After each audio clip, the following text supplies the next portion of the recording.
Okay, I'm finishing this video on, no I'm not, I'm finishing a set of videos on the Son Edison case. And the video I'm going to make now addresses this question of, maybe it addresses a little bit of the question of, could we have used some financial ratios? Like this man, I forgot his name, he did something called the Z-score, the Z-score. I don't think he can use financial ratios, historic financial ratios, to somehow really predict what happens now. I'm going to show you mechanically how to take some of these ratios, I suppose, if you really care. How do I know if you care? We can compute the debt to EBITDA, the debt to capital, compute some of these ratios. Here, I computed them up here, excuse me. And then we're going to take these ratios and use this interpolate lookup. Maybe I should have really made this video about the interpolate lookup, which I just think is such an important thing. And I have been working on it now for a long time, and like some of my other stuff, it might not be perfect.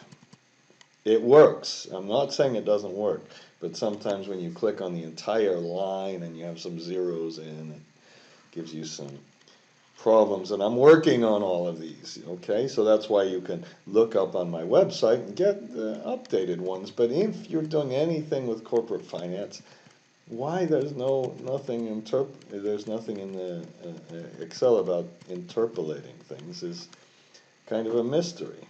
Now, okay, so here's what we're going to do in the video, and I hope it doesn't take too long. We're going to compute these financial ratios, and to get these financial ratios, I'm going to go a little more slowly this time, and I'm going to do something that I really believe in as well, and that's going up to the balance sheet and classifying different accounts, and putting a little 1 or sometimes a -1 if you've got a computation of net debt, for example. You find all the things that go negative in the net debt, and then you find all the things that go positive in the net debt, and then you go to the very bottom. I know I've talked about this before, and then you compute the sum product, and you lock the little 1s or -1s in, and if there's a blank, it's a 0. Okay, and then now that's how I computed the total debt. So that's one of the subjects. Once we have these subjects finished, how about this? Instead of recomputing any of the financial ratios, I'll talk about them a little, how you get EBITDA, and how we deal with this issue about how much debt is really in the corporation, which is a very tricky issue. All this debt that they have associated with projects, well, should that be in the debt to capital ratio or not? So I computed 2 different debt levels, okay, and then the FFO and the debt to FFO, the debt to capital, and so forth. Notice how the debt to capital skyrocketed. Okay, and I think in this video I might talk about it. Well, I'll talk about it right now. We can show you the return on invested capital. Look at this. They were really complaining when their return went down in 2005. I read their annual report. They might have fired, licencié the PDG, the CEO, but they went way back up. Oh, they're so smart. They were doing such a good job. They have such a unique business. Nobody else in the world could ever copy the taking sand, making it into polysilicon, which I don't think they did, but taking that polysilicon, which is heated sand, refined sand, and then cutting it into wafers. Nobody else could do that, of course. Well, people did. and their return plummeted. And then they bought Sun Edison. I don't know when they bought Sun Edison, somewhere around there. Could probably find it when they took a goodwill, when you know, that's their, if you want to look at their goodwill on their balance sheet, that's how we could find kind of when they bought Sun Edison, which seems to be in 2009. So let's buy them. Then it went down because they had to write it off. Then they bought some other wind producer, so you can just see these kind of things from the balance sheet. Okay. So the first thing we're going to do is take these ratios and then use kind of this simplistic Damaraden thing, which is totally wrong because it doesn't account for business risk. And if you don't account for business risk, it's like saying the volatility can be 0 or 100%. It's just mush. It's just nothing. But I want to just discuss the mechanical issues and how do we take some of these financial ratios and use those simplistic tables to come up with a bond rating. Now, if you did this, I just showed you the bond rating goes from, kind of starts a little bit low, goes to AAA. Suddenly it goes down and then down and then. Okay, now then I said, no. Let's understand what credit analysis and rating is all about. And it's about accounting for some sort of business conditions and putting them together. Well, it's not really about that at all, but that's how Standard & Poor's has said they do it. Now, if you want to find the articles, you go to you have to send me a nice little email and say that you're my friend and say, I need these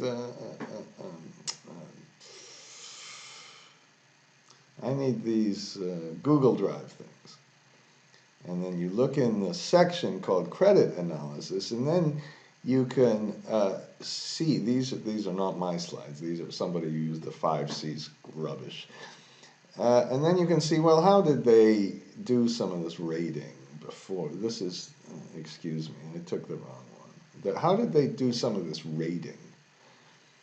Okay, maybe I'll take this, where they go through and they go through, oops, of course I took a bad one, I think, but they go through how they make their ratings and a lot of very fancy language. It sounds like you have to be really expertise to get some of this. Okay, and this is a bad one because I was hoping to find, this is you don't care about this. This is the usage of electricity by the metro in Chicago. Okay, you really don't care about that one. Here, this is the one I think I wanted. Okay. Oh no, they go through how they make their definitions.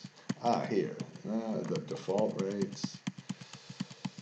Come on. Here, this is one where they put business risk and financial risk and talk about that. So I really should, when I do this kind of thing, for some reason, I don't know why it says Commonwealth Edison like that, but whatever. When I do this, I have a file that collects all of this stuff. So I have to take their little thing. In this case, it's actually benchmark 2, I think. I didn't even save it, excuse me for that. I'm going to put which report it came from, excuse me. But there's a little file that collects all of this stuff. It's actually this one, isn't it? That's the one we saw. So this is from the 2008 S&P report, by the way. You know, if you look at S&P reports, the biggest bankruptcy, by not a small amount, but more than, you add up every emerging country debt that's ever been issued and debt that's ever defaulted, and you compare that to one single company, Lehman Brothers, and Standard, and it doesn't even compare. And then Standard & Poor's says when they do their rating statistics for 2000, default statistics, they did it on a count, not a weighted average, a count. So Standard and Lehman Brothers was 144 billion default was given a count of 1. So you can distort things with statistics like you can't believe. You know that. All right. Now, what I'm going to do is to show you then how to take and put a risk rating into this. So if we're a risk rating of 1, that means we're safe. I've already kind of said this, but this one will be mechanically how we do this. And if we're a 2, we start to fall to a triple B. I'm looking down here at the end. If we're a 3, this is bad. If we're a 4, we've never been a triple A. We never were a triple A. Okay? If we were a 3, we were never a triple A. 1 maybe we were a triple A. Okay? And then we kind of fell down here. Okay? And I think we should have been a risky company. And here's why we were so risky, because we were earning such a high rate of return on invested capital, and we could fall really, really fast. That's why we had such a low rating.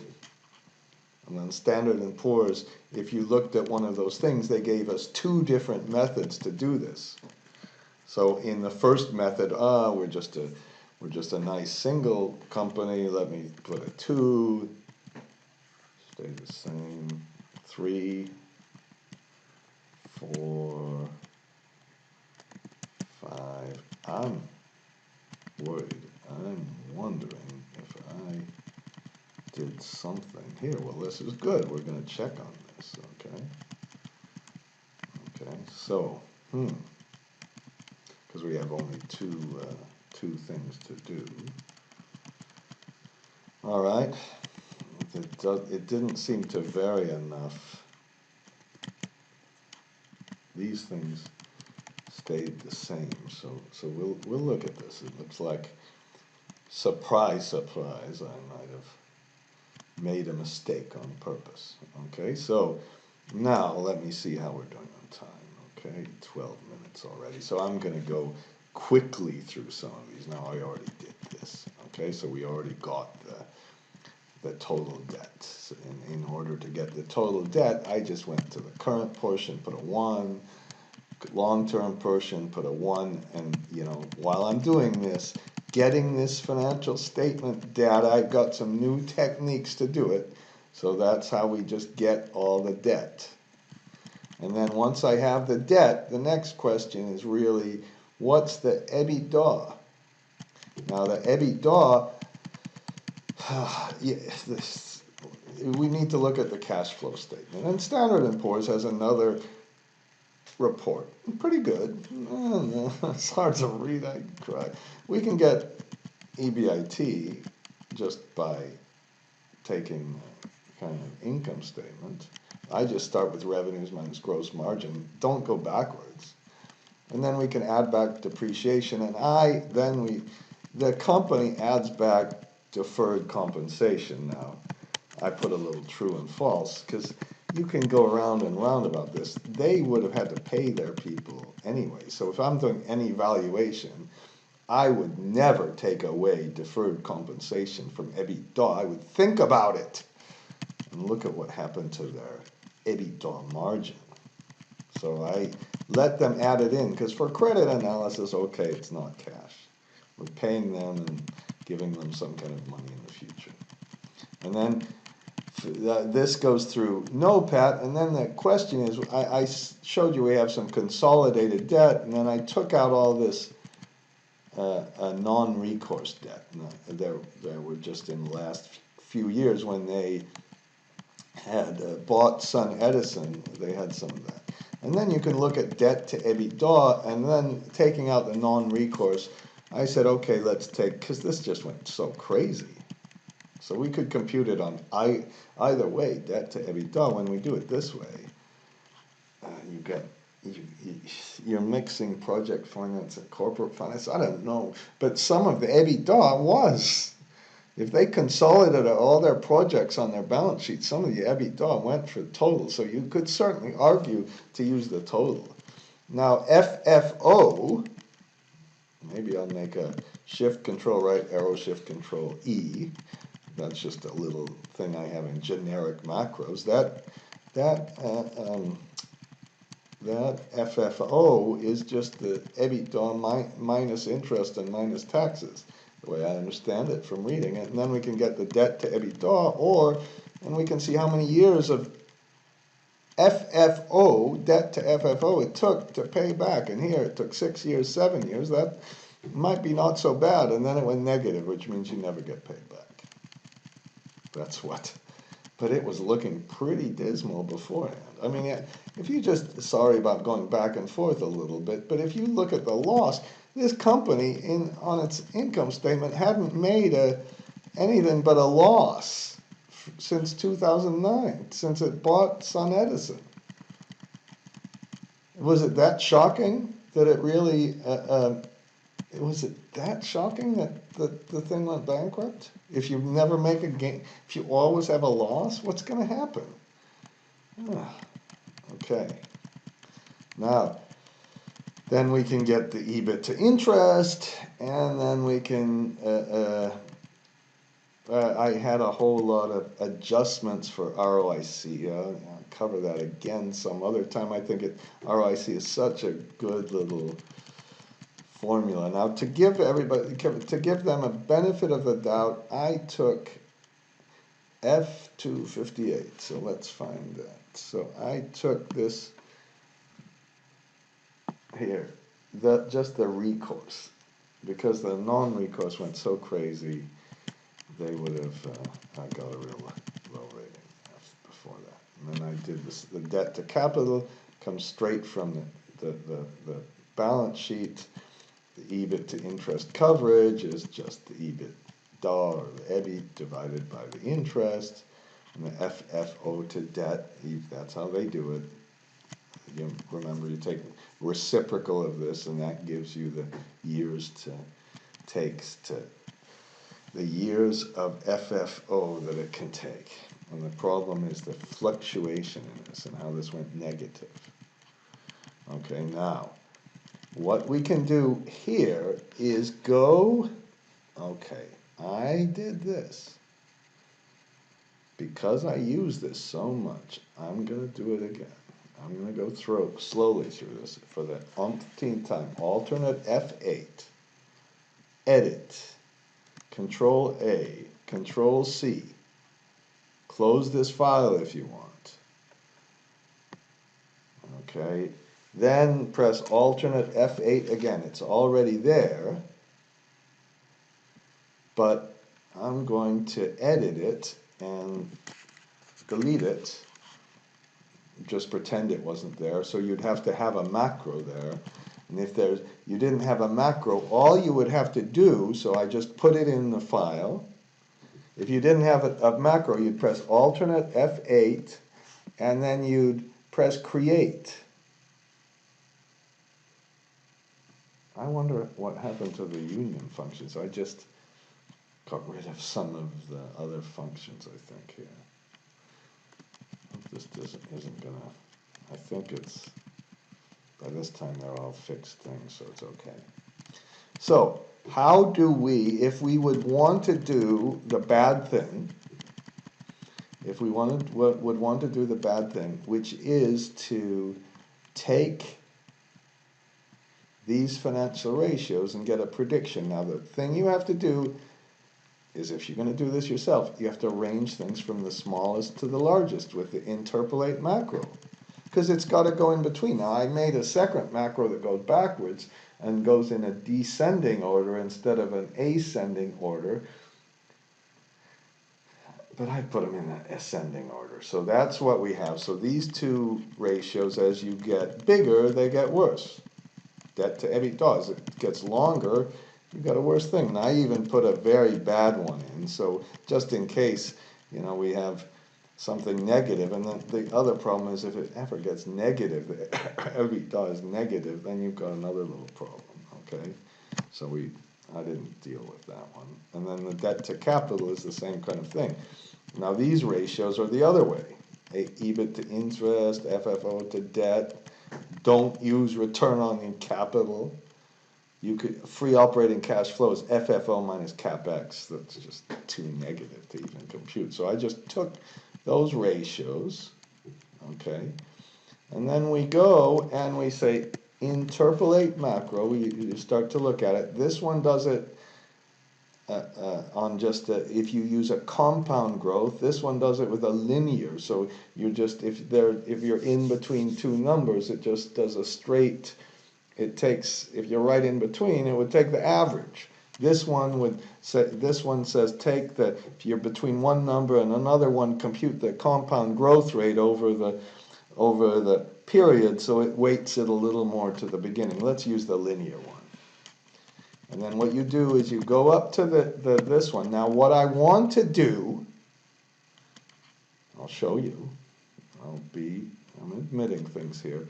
What I'd like to do, and which, let's just see, so we're on debt to EBITDA, one of my favorites, because you can tell your mother that's how long it takes. Now I want to do this, and then Shift Control R, and it worked. Now that's what I want to do. I want to be able to use the lookup with an entire row, and frankly I'm struggling with this. Okay, let's do it with the debt to capital. Interpolate lookup, linear. Go to the debt to capital. Go to the financial ratios. Click on the debt to capital, and then click on the number. So we get a score. And that worked again. But a couple of times when I did it, I admit it didn't work. Now then we can take the average. Now some people would say, oh no, we should weight the average differently. We should do some kind of scientific weighting. If you don't understand something, all of these are highly correlated. If you would try to make statistics differentiate the ratios, you're wasting a whole heck of a lot of time because of a problem of multicollinearity that you can't do anything about. Sorry. If you're in some statistical area of the bank trying to figure that out, what a waste of time. So I rounded it up. And then I did another, then we don't need the interpolate, we just use a lookup. Another thing, much better than match and index, isn't it? You just take this number, and then you go to the financial ratios, and you click, oops, I didn't have a round here, oh well. And you click on that entire row, and you click on this entire row. And that's how you get the bond scoring for this one. But let's go to the next one, because now I put in a business risk. So I just made this F4. Shift Control R. That's all I did. And we have this time, I'm going to look at the, I'm getting a little nervous because people tell me these videos are too long on 23 minutes. I'm going to continue this. Okay, who cares? This is going to be a little bit longer. I'll go quickly, I suppose, because probably nobody's watching. All right, so we have our three ratios I talked about. There are only three ratios, and in this one, we have three different scores. Now I did the same thing, arranged it from low to high, low to high, low to high, but this time we also have this. So at the end of the day, we're going to make this an index. And this is going to be the row number, which is just given. But this column number, for how highly geared we are, that's going to come up from a weighted average of these ratios. So step one is to compute the interpolate lookup for these ratios. And you get a score for each of them. Okay, this just like we just did before, no different so far from what we just did in the last one. And then we're getting a score, and I can call this average gearing score or something, or financial ratio score. And then we round the financial ratio score just like we did before. But then we do something a little fancier, and then we take an index. And on the index, we consider this to be the row number and this to be the column number. And there's an F4 on the table, and so this table is in that other sheet. Do I have to show you it again? Maybe. So you just go to this other sheet, and this is what's inside the index. This is the row number, and this is the column number that came from our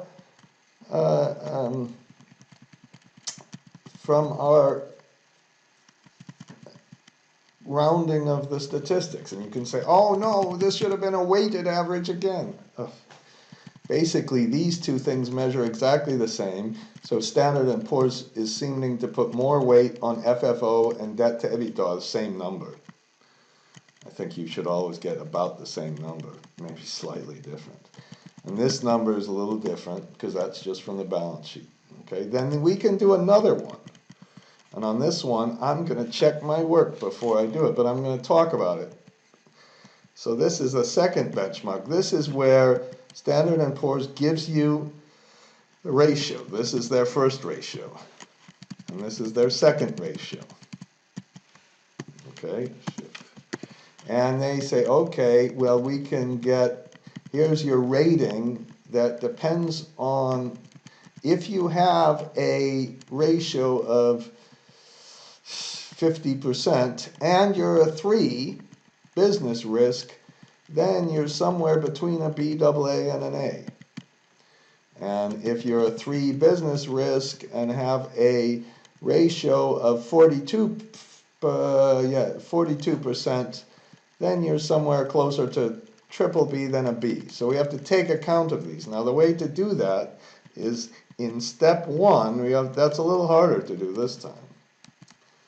Okay, I call this the alternative benchmark. We put our ratios like we always do, put our business score, take the FFO to debt, and just put our numbers in, and then use the index function, and on that index function, you say, okay, let's take all the single B's, and all the single B's, this is FFO to debt, and the single B column, here, is this column. Okay, if we have 0, sorry about that, 0. Okay, and then we go back and we say if it's a double B, here's the benchmark, and triple B, there's the benchmark. Now these numbers depend. If we have 2, they're a different number. 1, we get a lower number. 5, we get a higher number. And maybe this is the problem over here. Okay, I'm going to look at this in a minute. And then that's the same for this one. And then when we're finished, we get a score. We get a score from both of these. I'm sorry, where's our score? Our score is here with the interpolate macro again. The interpolate lookup, the interpolate lookup, the interpolate lookup. We needed that. How could we have done it without this? And then we can take an average of those two.